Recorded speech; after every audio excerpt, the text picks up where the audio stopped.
Hallelujah. ਪ੍ਰਭੂ ਯਿਸੂ ਮਸੀਹ ਜੀਵਿਤ ਹਜ਼ੂਰੀ ਵਿੱਚ ਤੁਹਾਡੇ ਸਾਰਿਆਂ ਦਾ ਸਵਾਗਤ ਹੈ।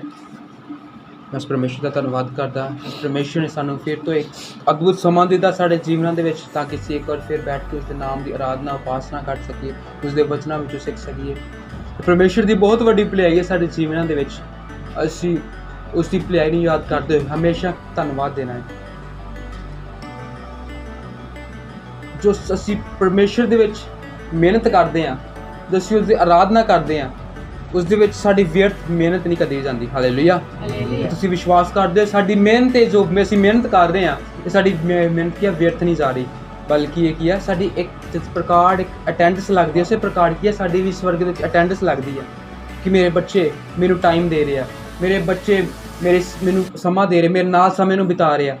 ਜਿਸ ਪ੍ਰਕਾਰ ਸਕੂਲ ਦੇ ਵਿੱਚ ਅਟੈਂਡੈਂਸ ਲੱਗਦੀ ਕਿ ਇੰਨਾ ਟਾਈਮ ਸਕੂਲ ਦੇ ਵਿੱਚ ਬਿਤਾਇਆ, ਉਸੇ ਪ੍ਰਕਾਰ ਹੀ ਸਾਡੀ ਸਵਰਗ ਦੇ ਵਿੱਚ ਵੀ ਕੀ ਹਾਜ਼ਰੀ ਲੱਗਦੀ ਹੈ। ਪਰਮੇਸ਼ਰ ਦੇ ਵਿੱਚ ਕਰਦੇ ਹਾਂ, ਟਾਈਮ ਸਪੈਂਡ ਕਰਦੇ ਹਾਂ, ਉਸਦੀ ਆਰਾਧਨਾ ਕਰਦੇ, ਸਮੇਂ ਬਤੀਤ ਕਰਦੇ ਹਾਂ, ਉਹ ਕਦੇ ਵੀ ਵਿਅਰਥ ਨਹੀਂ ਜਾਂਦਾ, ਬਲਕਿ ਉਹ ਸਾਡੇ ਜੀਵਨ ਦੇ ਫਲ ਲੈ ਕੇ ਆਉਂਦਾ, ਆਸ਼ੀਸ਼ਾਂ ਨੂੰ ਲੈ ਕੇ ਆਉਂਦਾ, ਬੰਦ ਰਸਤਿਆਂ ਨੂੰ ਖੋਲਦਾ। ਹਾਲੇਲੂਇਆ। ਅੱਜ ਦੇ ਅਸੀਂ ਵਚਨ ਦੇ ਵਿੱਚ ਜਾਵਾਂਗੇ। ਅੱਜ ਮੈਂ ਤੁਹਾਨੂੰ ਦੱਸਣਾ ਚਾਹਾਂਗਾ ਵਿਸ਼ਵਾਸ ਦੇ ਬਾਰੇ। ਜਿਸ ਤਰ੍ਹਾਂ ਅੱਜ ਅਸੀਂ ਦੁਪਹਿਰੇ ਸੁਣਿਆ ਸੀ ਕਿ ਇੱਕ ਵਿਅਕਤੀ ਦਾ ਵਿਸ਼ਵਾਸ, ਇੱਕ ਵਿਅਕਤੀ ਦਾ ਜਿਹੜਾ ਮਹੱਤਵ ਹੈ ਇਸ ਧਰਤੀ ਉੱਤੇ, ਉਹ ਕੀ ਹੈ। ਅਸਾਂ ਉਪਦੇਸ਼ਕ ਦੀ ਪੋਥੀ 'ਚੋਂ ਇੱਕ ਪੜ੍ਹਿਆ ਸੀ, 12 ਅਧਿਆਇ ਉਸ ਦੀ 13 ਆਇਤ ਨੂੰ ਪੜ੍ਹਿਆ ਸੀ। ਉਹਦੇ ਵਿੱਚ ਲਿਖਿਆ ਸੀ, ਪਰਮੇਸ਼ਰ ਤੋਂ ਡਰ ਤੇ ਉਸ ਦੀ ਆਗਿਆ ਨੂੰ ਮੰਨ। ਪਰਮੇਸ਼ਰ ਤੋਂ ਡਰ, ਉਸ ਦੀ ਆਗਿਆ ਨੂੰ ਮੰਨ। ਇਹੀ ਕੀ ਹੈ, ਮਨੁੱਖ ਦਾ ਕੰਮ ਹੈ, ਇਹੀ ਮਨੁੱਖ ਦੀ ਡਿਊਟੀ ਹੈ। ਪਰਮੇਸ਼ਰ ਤੋਂ ਡਰਨਾ, ਦੂਜਾ ਉਸਦੀ ਉਹਨਾਂ ਦੀ ਆਗਿਆਵਾਂ ਨੂੰ ਮੰਨਣਾ, ਇਹੀ ਇਨਸਾਨ ਦਾ ਕੰਮ ਹੈ। ਫਿਰ ਜੋ ਆਗਿਆ ਉਸਦੀ ਕੀ ਆ, ਅਸੀਂ ਜਦੋਂ ਅਸੀਂ ਬਾਈਬਲ ਨੂੰ ਪੜ੍ਹਦਾ, ਅਸੀਂ ਆਗਿਆ ਨੂੰ ਪ੍ਰਾਪਤ ਕਰਦੇ ਹਾਂ। ਅਸੀਂ ਆਗਿਆ ਨੂੰ, ਸਾਨੂੰ ਆਗਿਆ ਦਾ ਪਤਾ ਚੱਲਦਾ ਕਿ ਇਹ ਪਰਮੇਸ਼ਰ ਦੀ ਆਗਿਆ, ਇਸ ਦੇ ਅਨੁਸਾਰ ਚੱਲਣਾ ਹੈ। ਪਰਮੇਸ਼ਰ ਤੋਂ ਡਰ ਪੈਰ ਰੱਖਦੇ ਹੋਏ, ਇਹੀ ਮਨੁੱਖ ਦਾ ਕੀ ਆ, ਕਾਰਜ ਹੈ। ਹਾਲੇਲੂਇਆ। ਔਰ ਦੱਸਿਆ ਸੀ ਕਿ ਪਰਮੇਸ਼ਰ ਇੱਕ ਦੁਸ਼ਟ ਦੇ ਬਾਰੇ ਤੇ ਧਰਮੀ ਦੇ ਬਾਰੇ, ਕਿ ਇੱਕ ਧਰਮੀ, ਇੱਕ ਇਨਸਾਨ ਜਦੋਂ ਜਨਮ ਲੈਂਦਾ ਹੈ ਬੱਚਾ, ਉਹ ਇੱਕ ਜਾਂ ਤਾਂ ਵੱਡਾ ਹੋ ਕੇ ਧਰਮੀ ਬਣਦਾ ਹੈ, ਜਾਂ ਦੁਸ਼ਟ ਬਣਦਾ ਹੈ। ਬਾਈਬਲ ਦੇ ਵਿੱਚੋਂ ਮੈਂ ਦੱਸਿਆ, ਜ਼ਬੂਰਾਂ ਦੀ ਪੋਥੀ 1 ਅਧਿਆਇ ਦੇ ਵਿੱਚੋਂ ਦੱਸਿਆ, ਉਸਦੀ ਇੱਕ ਫਿਰ ਆਇਤ ਨੂੰ ਇੱਕ ਪੜਾਂਗਾ ਮੈਂ। ਜ਼ਬੂਰਾਂ ਦੀ ਪੋਥੀ ਉਸਦੀ 5 ਆਇਤ ਨੂੰ, ਇਸ ਲਈ ਦੁਸ਼ਟ ਨਿਉ ਵਿੱਚ ਖਰੇ ਨਹੀਂ ਰਹਿਣਗੇ, ਨਾ ਪਾਪੀ ਧਰਮੀ ਦੀ ਮੰਡਲੀ ਵਿੱਚ। ਹਾਲੇਲੂਇਆ। ਇੱਥੇ ਮੈਂ ਦੱਸਿਆ ਸੀ ਕਿ ਸਿਰਫ 2 ਲੋਕ ਹੀ ਪਾਏ ਜਾਂਦੇ ਨੇ ਧਰਤੀ ਤੇ, ਜਾਂ ਤਾਂ ਦੁਸ਼ਟ ਆ, ਜਾਂ ਤਾਂ ਕੀ ਆ, ਧਰਮੀ ਆ। ਜਾਂ ਤਾਂ ਉਹ ਦੁਸ਼ਟ ਆ, ਜਾਂ ਤਾਂ ਉਹ ਧਰਮੀ ਹੈ। ਪ੍ਰਭੂ ਦੇ ਵਚਨ ਦੇ ਇਹੀ ਲਿਖਿਆ ਕਿ ਜਦੋਂ ਨਿਆਂ ਹੋਣਾ, ਜਾਂ ਤਾਂ ਉੱਥੇ ਦੁਸ਼ਟ ਹੋਣਗੇ, ਜਾਂ ਤਾਂ ਉੱਥੇ ਧਰਮੀ ਹੋਣਗੇ, ਤੀਜਾ ਕੋਈ ਨਹੀਂ ਹੋਵੇਗਾ। ਤਾਂ ਹੀ ਵਚਨ ਦੇ ਲਿਖਿਆ, ਦੁਸ਼ਟ ਨਿਉ ਵਿੱਚ ਖੜੇ ਨਹੀਂ ਹੋਣਗੇ, ਨਾ ਪਾਪੀ ਧਰਮੀਆਂ ਦੀ ਮੰਡਲੀ ਵਿੱਚ। ਇੱਕ ਵਚਨ ਮੈਂ ਤੁਹਾਨੂੰ ਦੱਸਿਆ ਸੀ ਕਿ ਪਹਿਲਾਂ ਵੀ ਮੈਂ ਇੱਕ ਵਚਨ ਦੱਸਿਆ ਸੀ ਕਿ ਧਰਮੀਆਂ ਨੂੰ ਦੁਸ਼ਟਾਂ ਵਿੱਚੋਂ ਕੀ ਕੀਤਾ ਜਾਵੇਗਾ, ਅਲੱਗ ਕੀਤਾ ਜਾਵੇਗਾ, ਅੱਡ ਕੀਤਾ ਜਾਵੇਗਾ। ਪਰਮੇਸ਼ਰ ਦਾ ਆਤਮਾ ਆਏਗਾ, ਉਹਨਾਂ ਨੂੰ ਕੀ ਕਰ ਲਵੇਗਾ, ਧਰਮੀਆਂ ਨੂੰ ਅੱਡ ਕਰ ਲਵੇਗਾ, ਪਾਪੀਆਂ ਨਾਲ ਅੱਡ ਕਰ ਲਵੇਗਾ। ਹੁਣ ਤਾਂ ਅਸੀਂ ਇਕੱਠੇ ਰਹਿ ਰਹੇ ਹਾਂ, ਬਸ ਟਾਈਮ ਆਵੇਗਾ ਜਦੋਂ ਪਰਮੇਸ਼ਰ ਸਾਨੂੰ ਕੀ ਕਰੇਗਾ, ਅਲੱਗ ਕਰੇਗਾ। ਹਾਲੇਲੂਇਆ। ਇਹ ਸਾਡਾ ਵਿਸ਼ਵਾਸ ਹੈ। ਸੋ ਅੱਜ ਦੇ ਅਸੀਂ ਵਚਨ ਦੇ ਵਿੱਚ ਜਾਵਾਂਗੇ, ਟਰਸਟ ਇਨ ਦਾ ਲੋਰਡ। ਪਰਮੇਸ਼ਰ ਦੇ ਉੱਤੇ ਵਿਸ਼ਵਾਸ, ਪਰਮੇਸ਼ਰ ਦੇ ਉੱਤੇ ਵਿਸ਼ਵਾਸ। ਜਦ ਅਸੀਂ ਯੂਸਫ ਦੀ ਸਟੋਰੀ ਵੱਲ ਦੇਖਿਆ ਸੀ, ਜਦੋਂ ਆਪਣੇ ਭਰਾਵਾਂ ਦੇ ਦੁਆਰਾ ਵੇਚਿਆ ਗਿਆ ਸੀ, ਵੇਚਣ ਤੋਂ ਪਹਿਲਾਂ ਉਹ ਕੀ ਸੀ, ਆਪਣੇ ਪਿਤਾ ਦੇ ਆਗਿਆਕਾਰ ਸੀ, ਆਪਣੇ ਪਰਮੇਸ਼ਰ ਦੇ ਨਾਲ ਆਗਿਆਕਾਰ ਸੀ, ਪਰਮੇਸ਼ਰ ਦੇ ਉੱਤੇ ਵਿਸ਼ਵਾਸ ਸੀ ਉਸਦਾ। ਬਟ ਜਦੋਂ ਵੇਚਿਆ ਗਿਆ ਸੀ, ਤਾਂ ਮਿਸਰ ਦੇ ਵਿੱਚ ਲੈ ਕੇ ਆਇਆ, ਜਦੋਂ ਰਾਜੇ ਕੋਲ ਸੀ, ਤਾਂ ਉਦੋਂ ਵੀ ਕੀ ਸੀ, ਆਪਣੇ ਜਿਸ ਰਾਜੇ ਦੇ ਅੰਡਰ ਕੰਮ ਕਰਦਾ ਸੀ, ਉਹਦੇ ਨਾਲ ਵੀ ਵਿਸ਼ਵਾਸਯੋਗ ਸੀ, ਉਹਦੇ ਨਾਲ ਵੀ ਧੋਖਾ ਨਹੀਂ, ਬਦੀ ਨਹੀਂ ਕਰਦਾ, ਉਹਦੇ ਨਾਲ ਵੀ ਵਿਸ਼ਵਾਸਯੋਗ ਹੀ ਰਹਿੰਦਾ ਹੈ। ਕਿਉਂਕਿ ਵਚਨ 'ਚ ਲਿਖਿਆ ਹੈ, ਜਿਹੜਾ ਕੰਮ ਯੂਸਫ ਕਰਦਾ ਸੀ ਉਹਦਾ ਕੀ ਸਫਲ ਹੁੰਦਾ ਸੀ, ਜਿਹੜਾ ਕੰਮ ਯੂਸਫ ਕਰਦਾ ਸੀ ਉਹ ਸਫਲ ਹੁੰਦਾ ਸੀ। ਤੇ ਰਾਜੇ ਨੂੰ ਕੀ ਤੋਂ ਪ੍ਰੋਫਿਟ ਹੋਣ ਲੱਗ ਪਿਆ, ਉਹਨੂੰ ਫਾਇਦਾ ਹੋਣ ਲੱਗ ਪਿਆ। ਫਿਰ ਯੂਸਫ ਦੀ ਹੌਲੀ ਹੌਲੀ ਰਾਜਾ ਯੂਸਫ ਨੂੰ ਚੁੱਕਣ ਲੱਗਾ, ਹੌਲੀ ਹੌਲੀ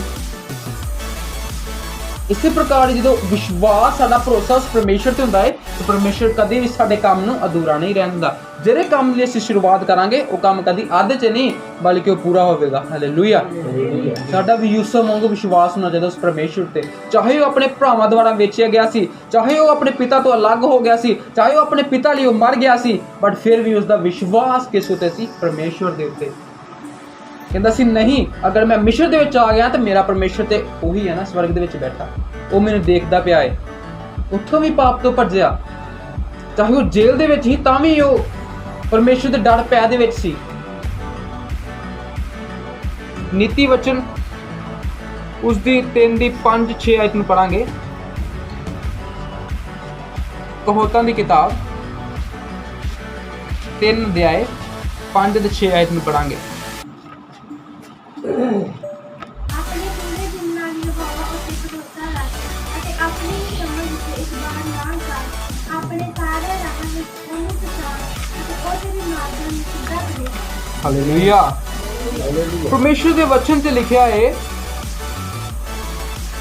ਆਪਣੇ ਪੂਰੇ ਦਿਲ ਨਾਲ ਯਹੋਵਾ ਤੇ ਭਰੋਸਾ ਰੱਖ, ਪੂਰੇ ਦਿਲ ਨਾਲ, ਅਤੇ ਆਪਣੀ ਪੂਰੀ ਸਮਝ ਉੱਤੇ ਇੱਕ ਇਤਬਾਰ ਨਾ ਕਰ। ਹਾਲੇਲੂਇਆ।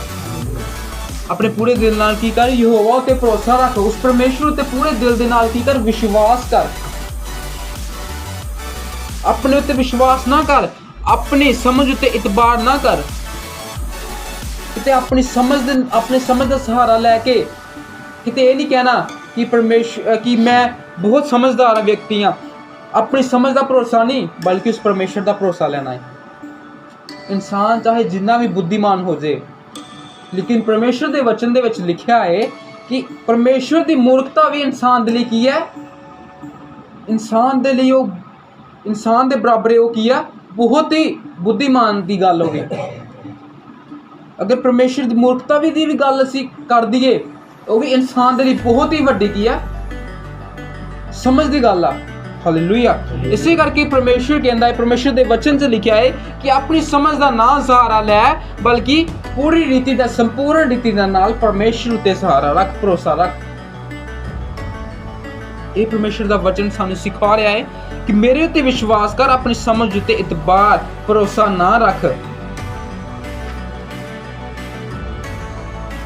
ਯਹੋਵਾ ਤੇ ਜਦੋਂ ਅਸੀਂ ਭਰੋਸਾ ਰੱਖਦੇ ਹਾਂ ਤਾਂ ਸਾਡੇ ਸਾਰੇ ਕੰਮ ਕੀ ਹੁੰਦੇ ਆ? ਸਫਲ ਹੁੰਦੇ ਆ, ਸੰਪੂਰਨ ਹੁੰਦੇ ਆ, ਪੂਰੇ ਹੁੰਦੇ ਆ ਜਦ ਸਾਡਾ ਵਿਸ਼ਵਾਸ ਪਰਮੇਸ਼ਰ ਤੇ ਹੈ। ਹੁਣ ਅਸੀਂ ਪ੍ਰਾਰਥਨਾ ਕਰਦੇ ਹਾਂ, ਉਸ ਪ੍ਰਾਰਥਨਾ ਦਾ ਉੱਤਰ ਸਾਨੂੰ ਮਿਲ ਜਾਂਦਾ ਹੈ। ਕੀ ਇਹ ਵਿਸ਼ਵਾਸ ਹੈ? ਨਹੀਂ, ਇਹ ਵਿਸ਼ਵਾਸ ਨਹੀਂ। ਅਗਰ ਅਸੀਂ ਪ੍ਰਾਰਥਨਾ ਕਰਦੇ ਹਾਂ, ਉਸ ਪ੍ਰਾਰਥਨਾ ਦਾ ਸਾਨੂੰ ਉੱਤਰ ਨਹੀਂ ਮਿਲਦਾ, ਫਿਰ ਵੀ ਅਸੀਂ ਕੀ ਹਾਂ? ਉਸ ਦੇ ਵਿੱਚ ਹੀ ਲੱਗੇ ਹਾਂ, ਫਿਰ ਵੀ ਸਾਡਾ ਵਿਸ਼ਵਾਸ ਅਟਲ ਹੈ ਕਿ ਪਰਮੇਸ਼ਰ ਚਾਹੇ ਦਹੇ ਚਾਹੇ ਨਾ ਦੇਵੇ, ਪਰ ਸਾਡਾ ਭਰੋਸਾ ਕੀ ਹੈ? ਤੇਰੇ ਉੱਤੇ ਹੈ। ਹਾਲੇਲੂਇਆ। ਚਾਹੇ ਸਾਨੂੰ ਪਰਮੇਸ਼ਰ ਸਾਡੀ ਪ੍ਰਾਰਥਨਾ ਉੱਤਰ ਦੇਵੇ ਚਾਹੇ ਨਾ ਦੇਵੇ, ਇਹ ਹੈ ਵਿਸ਼ਵਾਸ। ਅਣਦੇਖੀ ਵਸਤੂਆਂ ਤੇ ਵਿਸ਼ਵਾਸ ਕਰਨਾ। ਸਵਰਗ ਕਿਸੇ ਨੇ ਨਹੀਂ ਦੇਖਿਆ, ਸਵਰਗ ਕਿਸੇ ਨੇ ਨਹੀਂ ਦੇਖਿਆ, ਉਹਦੇ ਉੱਤੇ ਵਿਸ਼ਵਾਸ ਕਰਨਾ, ਇਹ ਹੈ ਵਿਸ਼ਵਾਸ। ਆਪਣੇ ਆਪ ਨੂੰ ਪਵਿੱਤਰਤਾ 'ਚ ਰੱਖਣਾ, ਆਪਣੀ ਬਾਈਬਲ ਨੂੰ ਪੜ੍ਹਨਾ, ਪ੍ਰਾਰਥਨਾ ਕਰਨਾ, ਪਰਮੇਸ਼ਰ ਦੇ ਨਾਲ ਟਾਈਮ ਸਪੈਂਡ ਕਰਨਾ, ਉਸ ਦੇ ਨਾਲ ਗੱਲਬਾਤ ਕਰਨਾ, ਇਹ ਹੈ ਵਿਸ਼ਵਾਸ। ਸਵਰਗ ਦਾ ਕਿਸੇ ਨੇ ਨਹੀਂ ਦੇਖਿਆ, ਪਰ ਫਿਰ ਵੀ ਆਪਣੇ ਆਪ ਨੂੰ ਪਵਿੱਤਰਤਾ ਦੇ ਵਿੱਚ ਰੱਖ ਕੇ ਉਹਦੇ ਲਈ ਤਿਆਰ ਕਰਨਾ, ਇਹ ਹੈ ਵਿਸ਼ਵਾਸ। ਅਣਦੇਖੀ ਵਸਤੂਆਂ ਤੇ ਵਿਸ਼ਵਾਸ ਕਰਨਾ, ਕਿਉਂਕਿ ਆਪਾਂ ਸਵਰਗ ਦੇਖਿਆ ਨਹੀਂ, ਪਰ ਸਾਡਾ ਫਿਰ ਵੀ ਵਿਸ਼ਵਾਸ ਹੈ। ਹਾਲੇਲੂਇਆ। ਪਰ ਸਾਡਾ ਫਿਰ ਵੀ ਉਸ ਪਰਮੇਸ਼ਰ ਤੇ ਵਿਸ਼ਵਾਸ ਹੈ, ਫਿਰ ਵੀ ਸਾਡਾ ਸਵਰਗ ਉੱਤੇ ਵਿਸ਼ਵਾਸ ਹੈ ਕਿ ਇੱਕ ਦਿਨ ਅਸੀਂ ਉਸ ਪਰਮੇਸ਼ਵਰ ਦੇ ਨਾਲ ਉਸ ਸਵਰਗ ਦੇ ਵਿੱਚ ਹੋਵਾਂਗੇ। ਇਹ ਹੈ ਵਿਸ਼ਵਾਸ। ਇੱਕ ਵਿਅਕਤੀ ਦਾ ਵਿਸ਼ਵਾਸ ਪਰਮੇਸ਼ਰ ਤੇ ਹੋਣਾ ਬਹੁਤ ਹੀ ਜ਼ਰੂਰੀ ਹੈ। ਹਾਲੇਲੂਇਆ। ਜਦ ਅਸੀਂ ਦੇਖਦੇ ਹਾਂ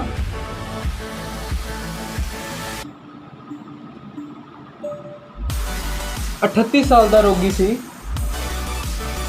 ਜਦੋਂ ਪ੍ਰਭੂ ਯਿਸੂ ਮਸੀਹ ਨੇ ਉਹਨੂੰ ਚੰਗਿਆਈ ਦਿੱਤੀ, ਉਹ ਬੈੱਡ ਉੱਤੇ ਪਿਆ ਹੋਇਆ। 38 ਸਾਲ ਦਾ ਰੋਗੀ ਬੈੱਡ ਉੱਤੇ ਪਿਆ ਹੋਇਆ, ਕਿਸੇ ਚੀਜ਼ ਦੀ ਆਸ ਨਹੀਂ, ਕਿਸੇ ਚੀਜ਼ ਦੀ ਕੋਈ ਉਹਨੂੰ ਆਸ਼ਾ ਨਹੀਂ। ਉਹ ਸ਼ਾਇਦ ਵੇਟ ਕਰਦਾ ਹੋਵੇ ਕਿ ਮੈਂ ਕਦ ਮਰਾਂ, ਮੈਨੂੰ ਕਦ ਮੌਤ ਮਿਲੇ ਤੇ ਮੈਂ ਇਸ ਮੰਜੀ ਤੋਂ ਛੁਟਕਾਰਾ ਪਾ ਕੇ ਫ੍ਰੀ ਹੋਵਾਂ। प्रभु यीशु मसीह ने उन्हें चंगियाई दी। प्रभु यीशु मसीह ने कहा गां तो पाप ना करी तां जो तेरे उत्ते इस तो भी वड्डी की मुसीबत ना आ पवे। हुण 38 साल का रोगी इड्डी वड्डी उत्ते पहला ही बीमारी आ, प्रभु यीशु मसीह नूं कह रहे चंगियाई दे के कि गां तो पाप ना करी तां जो तेरे उत्ते इस तो भी वड्डी की बीमारी ना आन पवे। इसका मतलब कि इस तो भी वड्डी की कष्ट है इस धरती ते, इस तो भी वड्डे कष्ट है।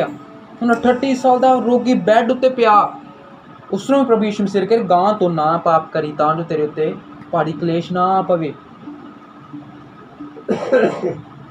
जद एक दुष्ट आत्मा जाती है कि इंसान दे विच दुष्ट आत्मा जाती है तो बाइबल च लिखा है अगर वो फिर आती है वापस देखन, उन्होंने लगता है कि ये मेरा इंसान, ये मेरा शरीर है, ये मेरा इंसान है, वो चेक करना आती है आत्मा।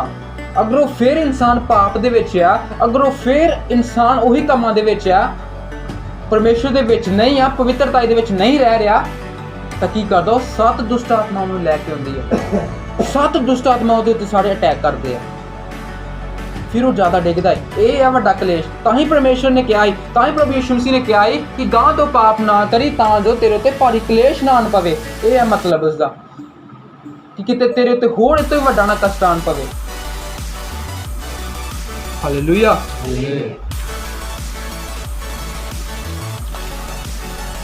जो सी परमेश्वर ने कहा कि अगर तुसी बच चुके हो, अगर तुसी बपतिस्मा लिया होया है, अगर तुसी पवित्रता दे विच जीवन बिता रहे हो,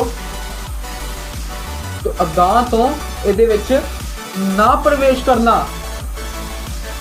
गां तो अपनी बुराइयां नूं छड्डदे होए इस विच बने रहना, पवित्रता दे विच बने रहना, प्रार्थना विच बने रहना, प्रभु दे वचन दे विच बने रहना। यही है बोर्न अगेन, नया जन्म। जद एक व्यक्ति पुरानियां गल्लां नूं छड्ड के नवीआं गल्लां नूं अपना लैंदा है अपने जीवन दे विच, साफ हो जांदा, पाक हो जांदा, बपतिस्मा लै लैंदा है, पवित्र हो जांदा है। यही है विश्वास। हालेलुया। जद साडा विश्वास उस जीवित परमेश्वर ते है, जद साडा विश्वास उस परमेश्वर ते है जिसने सानू बनाया है, जिसने इस धरती नू रचिया है, जिसने एक एक चीज नेचर, पहाड़ा, समुद्रा, पृथ्वी नू, स्वर्ग नू बनाया है, साडा उस परमेश्वर ते विश्वास है तो सानू किस चीज की थोड़ हो सकती है, किस चीज की कमी घटी हो सकती है। चाहे इस धरती ते सानू किसी चीज की कमी होवे, बट प्रभु परमेश्वर साडा पिता कभी भी सानू स्वर्ग दे विच किसी चीज की कमी नहीं रहन देगा। हालेलुया। ये है विश्वास, ये है साडा विश्वास उस परमेश्वर दे ते। अनदेखी वस्तुओं ते विश्वास करना, परमेश्वर को किसी ने देखा नहीं पर फिर भी उहदे ते विश्वास करना की है बड़ी गल है। यही है विश्वास, ये है बड़ा विश्वास। चाहे नहीं देखा बट फिर भी मेरा तेरे उत्ते विश्वास है, चाहे तू मेरे नाल गल नहीं की बट फिर भी मेरा तेरे उत्ते विश्वास है, चाहे तू मेरी प्रार्थना का उत्तर नहीं दिता बट फिर भी मेरा विश्वास तेरे उत्ते है परमेश्वर। हालेलुया। परमेश्वर के उत्ते विश्वास होना बहुत ही जरूरी है। बहुत सारे संत सी, दास सी, प्रभु के पुराने नियम से देखते जिन्हों का विश्वास परमेश्वर के उत्ते सी। हुण अब्राहम दे सी बारे देखते हैं। अब्राहम जो परमेश्वर ने उसनूं बुलाया सी कि अपने रिलेटिव्स, असीं 12 अध्याय विच देखिया सी कि परमेश्वर की आवाज़ आई, बुलाहट आई कि अपने रिश्तेदारां नूं, अपने विलेज नूं, अपने परिवार नूं छड्ड के जिथे तेनूं मैं जगह दिखावांगा, जिहड़ी मैं जगह दिखावांगा उस जगह ते की तू जाना है। हालेलुया। ते अब्राहम दा विश्वास सी, वो गया, उस प्रभु के वचनों के अनुसार गया, उन्हें छड्डिया, वो गया। फिर जब 100 साल बाद प्रभु ने उसनूं बच्चे का वरदान दिता। इसहाक जो उसके घर जम्मिया, इसहाक ने जो जन्म लिया उसके घर, तो परमेश्वर ने उसनूं कहा कि यह पुत्र की करदे, मैनू दे दे। उसका विश्वास है कि यह पुत्र तेरे वल्लों ही है पिता। अगर तू लेना चाहना है तो लै सकता है। उसने की किया, अपने बच्चे नूं उंगली लाया, उसनूं बलि चढ़ाउण दे लई चला गया। यह है विश्वास, विश्वासियों का पिता। हालेलुया। बहुत सारे प्रकार के दास है प्रभु दे जिन्हां दा विश्वास बहुत वड्डा सी परमेश्वर दे उत्ते, जिन्हां दा सिर्फ भरोसा संपूर्ण रीति दे नाल, जिद्दां आपां वचन नूं पढ़िआ इत्थे, अपने पूरे दिल नाल यहोवा उत्ते भरोसा रख ਅਤੇ अपनी ही समझ उत्ते इतबार ना कर। उन्हें अपनी समझ का इतबार नहीं किया, उन्हें अपनी समझ का सहारा नहीं लिया, बल्कि उन्हें परमेश्वर उत्ते विश्वास कर किया। कोई डाउट नहीं उन्होंने मन दे विच आया, किसी चीज़ की उनके मन दे विच किसी बारे डाउट नहीं आया कि हाँ हो सकता है कि कोई होर गल कर रहा है, बट नहीं, उन्होंने विश्वास परमेश्वर ते, ये परमेश्वर ने दिता है। अगर परमेश्वर लेना चाहता है मेरे को तो लै सकता है। अयूब के बारे देखते हैं, जदों कंगाल हो गया, धनी मनुष्य सी वो, जदों कंगाल हो गया, स्वाद विच बैठा होया सी, फोड़े हो गए, कुत्ते चट्टन आउंदे सी जदों उहनूं, तो उसदी पत्नी ने कहा अपने परमेश्वर ने फिटकार। तो अगों दा जवाब की सी, उसने कहा जिसने मैनूं दिता सी उसने लै लिया, कि असीं लेना ही जानदे हां, उस परमेश्वर दे लई कुछ कर नहीं सकदे। अगर उसने दिता सी मैनूं उसने लै लिया, तो जे वड्डी गल की है। अगर उस परमेश्वर ने मैनूं धन दौलत दिता सी, अगर उसने अज लै लिया है, तो इस दे विच की गल आ, इसी परमेश्वर दा ही जिसने मेरे को लिया। ये है विश्वास। हालेलुया। सो साडा विश्वास भी मजबूत होना चाहिए उस परमेश्वर दे उत्ते, साडा विश्वास भी इन्ना वड्डा होना चाहिए तां जो परमेश्वर साडी भी अगवाई देवे लोकां सामने कि हाँ ये मेरा पुत्तर है जिहड़ा मेरे उत्ते विश्वास करता है। जिस प्रकार अयूब की अगवाई दी सी शैतान ने, उस प्रकार परमेश्वर साडी भी अगवाई देवे कि मेरे लोगों का विश्वास देख, वो मेरे उत्ते विश्वास करते हैं, किसी मूर्ति उत्ते नहीं, बल्कि वो मेरे उत्ते विश्वास करते हैं। चाहे उन्हें मैंने नहीं देखा, बट फिर भी उन्होंने विश्वास मेरे उत्ते है। हालेलुया। सो परमेश्वर तुहानूं बहुत सारी आशीष दे, और मैं प्रार्थना करदा कि साडा विश्वास, तुहाडा विश्वास उस परमेश्वर उत्ते होने पाए जिस प्रकार उसने अपने लोकां दे उत्ते विश्वास, परमेश्वर दे दास ओहदे ते विश्वास करते सी, उसी भी साडा भी विश्वास होना वर्गा होने पाए। Hallelujah. So God bless you. और परमेश्वर तुहानूं बहुत सारी आशीष दे। सारा जय मसीह। Hallelujah. Thank you Lord, thank you Jesus, thank you Lord. Hallelujah, hallelujah, hallelujah, hallelujah. सारे सी अपने अखंड बंद करांगे और प्रार्थना में जावांगे। Hallelujah, hallelujah, hallelujah. Thank you Lord, thank you Lord, thank you. परमेश्वर का धन्यवाद करांगे अज दे वचन दे, जिस प्रकार प्रभु ने साडे नाल गलबात कीती कि तेरा विश्वास मेरे उत्ते होने पाए। Hallelujah, hallelujah, hallelujah, hallelujah. Thank you Lord. Hallelujah, thank you Lord. Hallelujah, thank you Lord for your word. Hallelujah. धन्यवाद पिता परमेश्वर तुहाडे वचन दे लई, प्रभु साडे नाल गलबात कीती अपने वचन दे द्वारा। Thank you Lord, thank you Lord. यीशु है चरवाहा मेरा, मैनू कादियां थोड़ा। यीशु है चरवाहा मेरा, मैनू कादियां थोड़ा।